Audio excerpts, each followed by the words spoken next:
দেখতে পাচ্ছেন এই মুহূর্তে চলে এসেছি অযোধ্যা ক্যান্ট। ওই যে নামটা বারবার চেঞ্জ হচ্ছে কালারটা, এটি হচ্ছে অযোধ্যা ক্যান্ট রেলওয়ে স্টেশন। এটা অযোধ্যার দ্বিতীয় স্টেশন। প্রথম স্টেশন হচ্ছে অযোধ্যা ধাম জাংশন, আর যেটা আগের দিন কালকে রাতে এসে নামলাম। আজকে আমার ট্রেন রয়েছে অযোধ্যা ক্যান্ট থেকে, কারণ অযোধ্যা ধাম থেকে এই মুহূর্তে ম্যাক্সিমাম ট্রেনই ক্যান্সেল রয়েছে, যেগুলো দ্বিসাপ্তাহিক বা 3 সাপ্তাহিক, মানে সপ্তাহে 3 দিন বা 2 দিন বা 1 দিন চলে, সেই ট্রেনগুলি শুধু অযোধ্যা ধামে আসছে। বাট ক্যান্ট থেকেও ম্যাক্সিমাম ট্রেন ক্যান্সেল রয়েছে। তো আজকে আমরা একটা ট্রেন চুজ করেছি, এটাও বোধহয় সপ্তাহে 1 দিনই চলে, এই মঙ্গলবারই ট্রেনটা চলে। তো এই ট্রেনটা এই অযোধ্যা ক্যান্ট থেকেই ছাড়বে, ছেড়ে যাবে হচ্ছে গিয়ে এলটিটি অর্থাৎ লোকমান্য তিলক, মানে যেটা কি মুম্বাইয়ের একটা স্টেশন। তো সেখানেই যাবে। বাট আমার ডেস্টিনেশন মুম্বাই না, আমার ডেস্টিনেশন হচ্ছে গিয়ে এলাহাবাদ বা প্রয়াগরাজ, যে নামেই ডাকুন না কেন। তো সেখানে তো কালকে রাত 3টের সময় এসে নামলাম অযোধ্যা ধাম জাংশনে, দেখেইছিলেন। আর এখন ঘড়িতে বাজছে হচ্ছে গিয়ে 9টা, মানে মোটামুটি বলতে গেলে এই 18 ঘন্টার মতো একটা সময় কাটালাম অযোধ্যাতে। তো এখানে রামের জন্মভূমি দেখলাম, হনুমানগড়ি দেখলাম, আর রামজি প্যারে দেখলাম, ওখানে লেজার শোটা দেখলাম। সেই ভিডিওগুলো তো এসছে, আপনারা দেখতেই পেয়েছেন। বাট এবারে আবার ডাইরেক্ট ট্রেন যেহেতু নেই, বাঁকা পথে যাওয়া শুরু হলো। তো এবার সেই আবার ব্রেক করে করে আমাকে যেতে হবে। এখান থেকে আমি প্রয়াগরাজ যাব, প্রয়াগরাজ থেকে আবার আমার ট্রেন রয়েছে কলকাতার উদ্দেশ্যে। তো এই করেই চলে যাব। তো টার্গেট ছিল প্রথম দিন উদ্বোধন হলে, মনে প্রাণে বিশ্বাস ছিল যে বেঁচে থাকাকালীন যদি কোনো দিন রাম মন্দির উদ্বোধন হয় সেটা দেখতে আসবো। তাই এসেছি, কারণ যেদিনকে উদ্বোধন ছিল 22 তারিখ, সেদিন তো সাধারণ মানুষের কোনো ঢোকার পারমিশন ছিল না। তো সেই জন্য সেদিন তো সম্ভব নয়। আজকেই থেকেই মানে কমার্শিয়ালভাবে সাধারণ পাবলিকের জন্য ঢোকা শুরু হলো অযোধ্যার রাম মন্দিরে। আমাদের রঘুবীর যে রাম, অর্থাৎ মর্যাদা পুরুষ, যে পুরুষোত্তম রাম, তার জন্মভূমি, সে আবার সেখানে সে নিজে বসবাস শুরু করলো। সে নিজের জায়গায় নিজে ফিরে এলো, আমরা তাকে দেখতে পেলাম, তার যে রূপ। হয়তো আগামীতে খুব শিগগিরই আবার আসবো, খুব শিগগিরই আসার চেষ্টা করবো, কারণ মন্দিরটা এতটাই ভালো লেগেছে যে আরেকবার আসবো আমি খুব রিসেন্ট টাইমে। তো এই অল্প সময়ের জন্য আসা। তো এবার ট্রেন রয়েছে, ট্রেন আছে আমার রাত্রি 11:10-এ। তারপরে ট্রেন এলে ট্রেন ধরবো, বেরিয়ে। ট্রেনে উঠে তো কিছু দেখানোর নেই, রাতের ট্রেন মানেই উঠে ঘুমিয়ে পড়বো। তো এই ছোটো একটা জার্নি ছিল, বাট দৌড়ঝাঁপ করে হলেও চলে এলাম। মানে ম্যাক্সিমাম ট্রেন ক্যান্সেল অযোধ্যার জন্য, ডাইরেক্ট বলুন ইনডাইরেক্ট বলুন সব রকমভাবেই। বাট তাও চলে এলাম, এসে ঘুরে ঘাড়ে আবার ফিরে যাচ্ছি। ফিরে যাওয়া মানেই বুঝতে পারছেন আমার নতুন কোনো ট্যুর নিয়ে নতুন কোনোভাবে বেরিয়ে পড়বো, কারণ এটাই আমাদের কাজ। তো এটুকুনি দেখানোর ছিল। তারপরে ট্রেনটা আসুক, ট্রেন এলে প্ল্যাটফর্মে ঢুকবো, ট্রেনে উঠবো, কী কী করবো, কখন পৌঁছাচ্ছি, গিয়ে তারপরে কাল কী কী করছি সবই দেখাবো ভিডিওর মাধ্যমে। তো চ্যানেলটা যারা দেখছেন তারা চ্যানেলকে সাবস্ক্রাইব করুন, লাইক করুন, একটু শেয়ার করে দিন, বারবার বলছি। আর দেখবেন আপনার ফোনের স্ক্রিনের বাঁদিকে ইনস্টাগ্রামের হ্যান্ডেলটা আসছে, যেটা ম্যাপেল 160 বলে, সেটাকে একটু ফলো করে দিন ইনস্টাগ্রামে গিয়ে, যাতে আমরা ওখানে শর্ট বা রিল ছাড়লে সেগুলো আপনারা দেখতে পারবেন। রাতে ট্রেন ধরার আগে একটু খাওয়া দরকার। তো অযোধ্যা ক্যান্টে এসেছি, এসে এখানে যে রিফ্রেশমেন্ট রুম অর্থাৎ আইআরসিটিসি, সেখানে এলাম। তো দেখছি বলছে ভেজ থালি আছে আর একটা ভেজ বিরিয়ানি আছে। তো এটা হচ্ছে ভেজ বিরিয়ানি, তার সঙ্গে একটা আচার দিয়েছে আর একটা গ্রেভি টাইপ কিছু দিয়েছে। এটার দাম নিচ্ছে 70 রুপিস। তো খেতে কেমন খেয়ে বলে দিচ্ছি। তো দেখছি, দেখতে পাচ্ছেন খাওয়ার থেকে পুরো ধোঁয়া উঠছে, বেশি এখানে খুব দরকার, খাওয়াটা খুব গরম।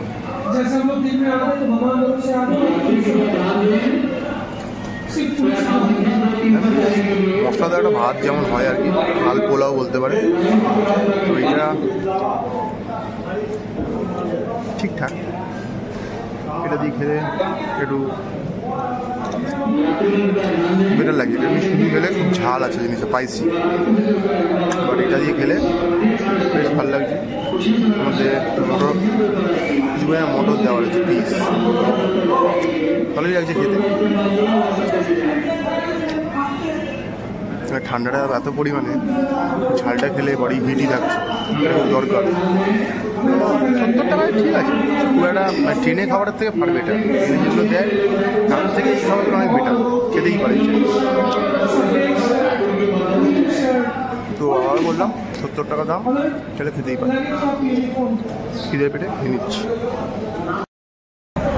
দেখতে পাচ্ছেন 22-103 লোকমান্য তিলক, এখানে এটাই আবার রিভার্সাল হয়ে 22-104 হয়ে আবার মুম্বাইয়ের দিকে। তো এটাতেই আমাদের যাত্রা রয়েছে।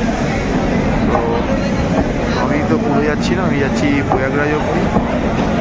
ট্রেন ছাড়ার কথা রয়েছে 11:10 কটায় ছাড়ে এখন দেখার, কারণ ট্রেনটা এলোই মোটামুটি 10:41।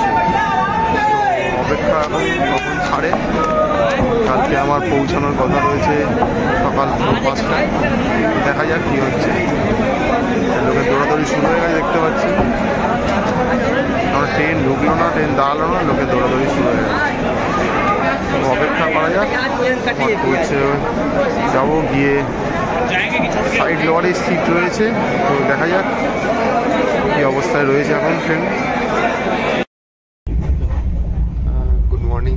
তো কালকে আমাদের যে ট্রেন ছিল অযোধ্যা ক্যান্ট থেকে মুম্বাইয়ের যে এলডিটি অর্থাৎ লোকমান্য তিলকের জন্য, ট্রেনটা মোটামুটি 4 ঘন্টা লেট এসেছিল। তারপর ওই ট্রেনটা যেহেতু আবার রিভার্সে যাবে, তো 11:10 ট্রেন ছিল, কিন্তু ট্রেনটা ছেড়েছে মোটামুটি 2টোর সময়। মোটামুটি বুঝতেই পারছেন 3 ঘন্টার ওপর ট্রেনটা লেট করে ছেড়েছে। ট্রেনটা লেটেও চলছে, ট্রেনটা আজকে ভোর 5টায় পৌঁছে কথা ছিল প্রয়াগরাজ, এখন ঘুরতে পারছে হচ্ছে কি 15টা, এখনও প্রয়াগরাজে পৌঁছায়নি। তো ট্রেন প্রচুর পরিমাণ লেট চলছে। আর বাইরে দেখতেই পাচ্ছেন জানলার কাজ কুয়াশায় ভরে গেছে, কিছুই দেখা যাচ্ছে না। তো নর্থ ইন্ডিয়া থেকে এই প্রবলেমগুলো থাকে, তো সেই জন্য এখন শুয়েই রয়েছি, কিছু করার নেই ঠান্ডার মধ্যে। তো দেখা যাক এবারে আসছে প্রয়াগরাজে নামবো, তারপরে দেখছি প্রয়াগরাজে কী করি সারাদিন, কারণ প্রয়াগরাজ থেকে আবার বিকালে ট্রেন রয়েছে, সেটাই করে আবার হাওড়ার উদ্দেশ্যে বেরিয়ে যাবো। সেই ট্রেনও দেখছি গতকাল একটা খুব লেটে চলছে, কখন কি ঢুকবে জানি না। তো লেট করতে করতে বাড়ি ঢুকবো আর কি। অপেক্ষা করুন, আমি দেখি কি আছে, দেখাবো আপনাদের। দেখতে পাচ্ছেন ঘড়িতে এখন বাজছে হচ্ছে 9:25, আসার কথা ছিল ভোর 5টায়, 9:25 এসে নামলাম হচ্ছে গিয়ে এই প্রয়াগরাজ জাংশন। মোটামুটি ট্রেন 4 ঘন্টার উপর লেট হয়েছে, কারণ কালকে ট্রেনটা যেহেতু মুম্বাই থেকে দেরি করে এসেছিলো, তাই ট্রেনটা দেরি করে ছেড়েই ছিল। ট্রেনটা তো 2টোর কাছাকাছি সময় ছেড়ে যাওয়া, তখন জেগেও ছিলাম না, ঘুমিয়ে পড়েছে, জন্য সারাটা দেখাতে পারিনি, কারণ 12টার মধ্যে ট্রেনে উঠে পড়েছিলাম। তো এত বডি টায়ার্ড ছিল যে আগের দুদিন ঠিকঠাক ঘুম হয়নি, এটাই ঘুমিয়ে পড়েছিল। মাঝরাতে একবার ঘুম ভাঙলো, তখন দেখলাম 3:30 বাজে ট্রেনটা চলছে। তো তখন তো কিছু দেখানো ছিল না। ভোরবেলা দেখতে পাচ্ছেন এখনও 9:30টার সময়, তার পিছন দিকে দেখুন মানে কুয়াশা ভর্তি, এত কুয়াশায় দেখুন এই জায়গাগুলো, যে সামনে কিছু সেটা দেখা যাচ্ছে। তো চলুন, চলে এসেছি এখন প্রয়াগরাজ জংশনে। এখন বাজছে হচ্ছে 9:30 মতো, 9:20, 9:30। আমার ট্রেন রয়েছে বিকেল 5:30টায়, মানে এখনো বেশ অনেকক্ষণই আছি প্রয়াগরাজে। তো সারাদিন কী করবো কি না করবো এগুলো একটু দেখছি, দেখে তারপর সেই মতো ভিডিও করব, দেখাবো কোথায় কী করছি। সেই ট্রেনটাও দেখছি অনেকটা লেটে চলছে, ওই ট্রেনটাও কখন আসবে আমার কোনো জানা নেই। তো দেখি খিচুড়ি পেয়েছে, তো সেই কাল রাতে খেয়েছিলাম সেই একটা ভেজ ঝাল বিরিয়ানি বা পোলাও যাই বলুন, এবারে কিছু খাওয়া দরকার, একটু বাইরে যাবো। ট্রেনে একটা চা খেয়েছি, সেটা তো সাফিসিয়েন্ট নয়, বাইরে গিয়ে দেখছি কী পাওয়া যায়। এই দেখছেন প্রয়াগরাজে স্টেশন থেকে বাইরে বেরালাম, ডরমিটরিতে রয়েছি, একটু ফ্রেশ হয়ে নিয়ে বাইরে বেরালাম, একটু খাওয়া দাওয়া করা দরকার রয়েছে, কারণ ঠিকঠাকভাবে তো পর্যাপ্ত খাওয়া দাওয়া হচ্ছে না। তো বাইরে বিশাল বড় পার্কিং, তো যাচ্ছি বাইরে খাওয়া দাওয়ার দিয়ে কী পাওয়া যায় দেখছি। কিন্তু বাইরে দেখুন পুরোটাই কুয়াশার চাদরে মোড়া, এত ঘন কুয়াশা যে সামনে গাছপালা ভেদ করেও কিছু দেখা যাচ্ছে না। তো দেখি, চলুন বাইরে যাই, গিয়ে কী খাওয়া দাওয়া পাচ্ছি। তো আগে ওখানে এসেছি, থেকেছি এই ডরমিটরিতে, মানে ডরমিটরিতে থাকিনি, মানে আমরা রিটার্নিং রুমে থেকেছিলাম, বাট এবারে ডরমিটরিতে থাকছি। বাইরে বেরাই বিশাল বড় পার্কিং দেখতেই পাচ্ছেন এখানে। তো বাইরে গিয়ে দেখছি কি খাওয়া দাওয়ার পাওয়া যায়। এই যে প্রয়াগরাজ স্টেশন থেকে বেরিয়েই একটা কাউন্টার দেখতে পাচ্ছেন বাইরে রয়েছে, ঠিক SBI ATM এর পাশে। এই কাউন্টার থেকে আপনি যে কোনো কারোর রিটার্নিং রুম ডরমেটারি বুক করতে পারেন। আমিও এখানে থাকবো বলে 24 ঘন্টার জন্য আমার একটা PNR দেখিয়ে একটা ডরমেটারি বুক করলাম। আমার 24 ঘন্টার জন্য দাম পড়লো হচ্ছে কি 225 টাকা। যদি 12 ঘন্টার জন্য নিতাম তাহলে পড়তো 135 টাকা। তো এখানে সকাল 8টা থেকে নিয়ে রাত্রির 8টা বা পরের দিন 8টা এই হিসাবে বুক হয়। আপনি 10টা এলে কিন্তু 10টা থেকে 10টা এরকমভাবে বুক হবেন, এটাতে 8টাটাই টাইম, ঠিক আছে। আপনি 12টাতে এলে ওরা 8টা থেকে 12 ঘন্টা কাউন্ট করবে, তো এটাই নিয়ম। তো আপনার যে ট্রেনের টিকিটে এলেন সেইটা বা যেটাতে যাবেন যে কোনো একটা টিকিট কনফার্ম থাকতে হবে PNR, তো সেটা থেকেই আপনি বুক করতে পারবেন। তো আমি এই বুক করে নিলাম। তো এবার চলুন সামনে যাবো, গিয়ে ডরমেটারিতে গিয়ে দেখবো কোথায় কি দিচ্ছে আমাদের। কেন আগে আমরা এখানে যে রিটার্নিং রুম সেখানে থেকেছি সেটা ছিল ডবল বেডের রুম, বাট এবারে আর রুম নিই, কারণ একা আছি, কোনো লাগেজও নেই সেইভাবে, আর বেকার বেশি খরচাও করতে চাইছি না। তাই ভাবলাম ডরমেটারিটা থেকে দেখি, আপনাদের দেখাই ডরমেটারিতে থাকার অভিজ্ঞতা কী। তো সেই ডরমেটারির দিকেই যাচ্ছি মোটামুটি। তো যে দেখতে পাচ্ছেন এখানে স্টেয়ার কেস রয়েছে আর পাশেই লিফট রয়েছে। আমি যেহেতু আমার ফার্স্ট ফ্লোরে পড়েছে, তো আমি স্টেয়ার কেস দিয়ে চলে যাচ্ছি, আমি আর লিফট নিচ্ছে, কারণ যেহেতু আমার সঙ্গে বেশি ব্যাগ ট্যাগ নেই। তো ওপরে গিয়ে একটা কাউন্টার থাকে, সেখানে গিয়ে কথা বলতে হয়, বললেই সে আপনাকে রুমটা দেখিয়ে দেয়। তো চলুন ভেতরে যাই, গিয়ে রুমটা দেখছি কিরকম কী রয়েছে। এই যে দেখতে পাচ্ছেন বিশাল বড় একটা করিডোর, ওইখানে যে লোকটা রয়েছে ওনাকে গিয়ে বললাম, বলাতে উনি আমাকে দিল এই 113 নম্বর ডরমেটারি রুমটা আমার। এটা যদিও নন এয়ার কন্ডিশন, এরকম রুমে জায়গা রয়েছে। আর দেখতে পাচ্ছেন এখানে রুমটা রয়েছে, টোটাল 12টা বেড রয়েছে এখানে। এখানে এই আলমারিগুলো রয়েছে, তো যদি ব্যবহার করতে চান তাহলে আপনাকে নিজেকে ক্যারি করতে হবে। এইটা আমি ইউজ করছি, আমি ব্যবহার করছি, এটা আমি আমার নিজের তালা কিনলাম এখানে এসে, সেই তালাটা লাগিয়ে দিলাম। এখানে আমার ব্যাগপত্র সব রয়েছে, ফোন আপনি সব কিছু দরকার রাখতে পারবেন। এখানে হ্যাঙ্গিং রয়েছে, সব হ্যাঙ্গারে জামা কাপড় রাখতে পারবেন, প্রচুর হ্যাঙ্গিং রয়েছে। প্লাগ পয়েন্ট রয়েছে চার্জ করার জন্য, সবাই দেখছেন যে যার মতো নিজস্ব এসছে। একটা বিশাল বড় মিরার রয়েছে, চাইলে মিরারে আপনি নিজেকে ডেভেলপ করে নেবেন। সব দিকে দেখুন, এদিকেও চার্জিং পয়েন্ট রয়েছে। আর এখানে বড় বড় জানলা থেকে রেলের পুরো ছাউনিটা দেখা যাচ্ছে, মানে এই রেলের ওপরের যে শেডগুলো আর কি। তো আসুন আপনাকে বাথরুমটা দেখিয়ে দিচ্ছি। লম্বা একটা বাথরুম, যে এইটা ফার্স্ট আর এই সেকেন্ড, এই দুটো হচ্ছে গিয়ে স্নানের জায়গা। এই দেখুন গিজারও রয়েছে, কিন্তু আপনি যেটা এখানে গরম জলও পেয়ে যাবেন, চান করে নিতে পারেন। ঠান্ডা গরম জলের ট্যাপ রয়েছে, বিশাল প্রশস্ত জায়গা রয়েছে। এখানে র্যাকে জামা কাপড় রাখতে পারবেন, রেখে চান করতে পারবেন। আর এখানে 4টে বেসিন রয়েছে পরপর, হাত মুখ ধোয়ার জন্য, ব্রাশ করার জন্য, প্রত্যেকটা আয়না রয়েছে। আর এখানে এই যে দুটো দেখছেন, এই দুটো ল্যাট্রিনের জন্য রাখা রয়েছে, দুটোই ওয়েস্টার্ন রয়েছে, কোনো অসুবিধা হবে না, দেখালাম না আলাদা করে। এই হচ্ছে যে ব্যাপার। এখানে 12 ঘন্টা থাকলে 135 টাকা, 24 ঘন্টা থাকলে 225 টাকা। আমি 24 ঘন্টার জন্য বুক করেছি, আমার বইয়ে 225 টাকা। ওখানেও দেখছেন কিছু আলমারি রয়েছে, জিনিসপত্র রাখতে পারবেন আপনি, বিশাল বড় এরিয়া। আর আমার বেড হচ্ছে গিয়ে এইটা, এই 10 নম্বরটা আমার বেড, এখানে আমি রয়েছি। এই মোটামুটি এক্সপিরিয়েন্স।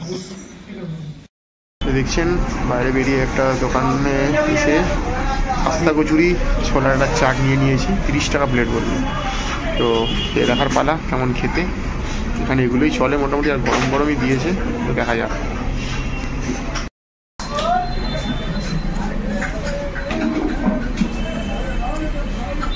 ভালো গেছে খাস্তা কচুরিটা।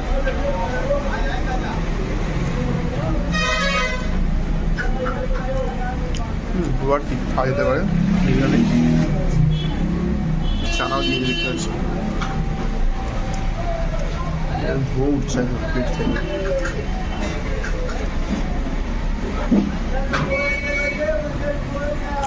আর চাটা দিয়েছি বিনা চিনি, এটা খেয়ে নেবো।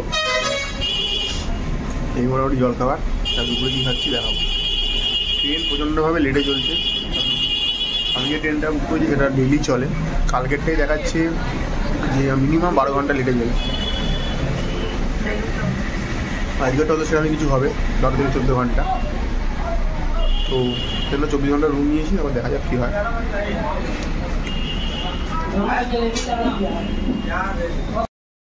দেখতে পাচ্ছেন এখানে গরম গরম দুধ পাওয়া যাচ্ছে রাবড়ি দিয়ে। তো আমি একটা নিয়ে নিয়েছি, 50 টাকা বললো, তো এর মধ্যে একটু রাবড়িও দিয়ে দিয়েছে মোটামুটি। তো খেতে কেমন সেটা খেয়েই বলতে পারো। বিশাল গরম ধোয়া উঠছে দেখতে পাচ্ছেন। তো দেখা যাক, দুধ খেতে ভালোবাসি সকাল সকাল, ওগুলো চায়ের থেকে দুধটা বেশি ফেভারিট।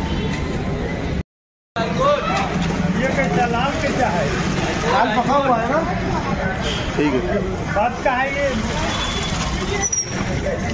মোটা সর দিয়ে দিয়েছে দেখতে পাচ্ছেন, আর রাবড়িও দিয়েছে হালকা হালকা, খেতে ভালো লাগছে।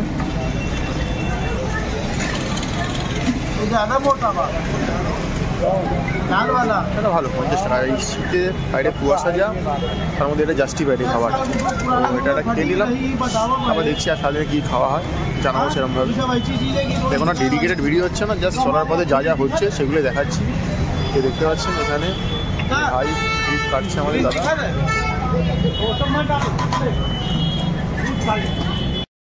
সামনে একটা দোকানে এসেছি, লেখা আছে Moradabadi and Hyderabadi chicken biryani corner. তো এখানে চিকেন বিরিয়ানি নিয়েছি, বেশ রগ একটা চিকেন বিরিয়ানি, বেশ মশলাদার।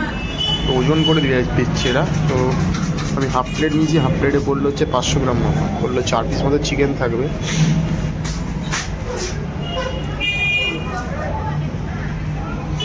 তো স্যালাড দিয়ে দিল। তো চলুন দেখা যাক কী কী রয়েছে। এরকম চিকেনের পিস থাকছে, অনেক কটাই চিকেনের পিস আছে, কিন্তু একটু ভেঙে ভেঙে গেছে, বাট একদমই আলু কিন্তু নেই, যেটা আগে থেকে বলে দিচ্ছি মেন কথা। তো খেতে কেমন সেটা এখন দেখা। তো খেয়ে বলছি খেতে কীরকম।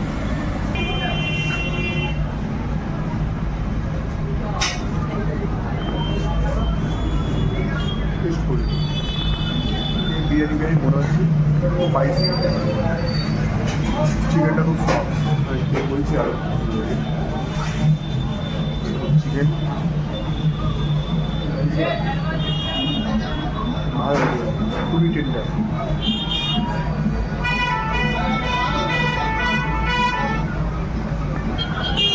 ভালো, কলকাতার বাইরে আমার যেতে বিরিয়ানিগুলো খেয়েছি, লখনৌ ভালো লাগে, খুবই ভালো।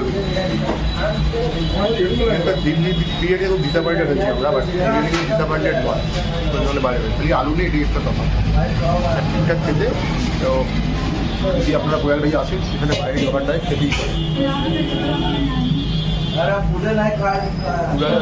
হায়দ্রাবাদি ছিল একসাথে বানাচ্ছে, 20 টাকা, ডাবল দিলে 40 টাকা।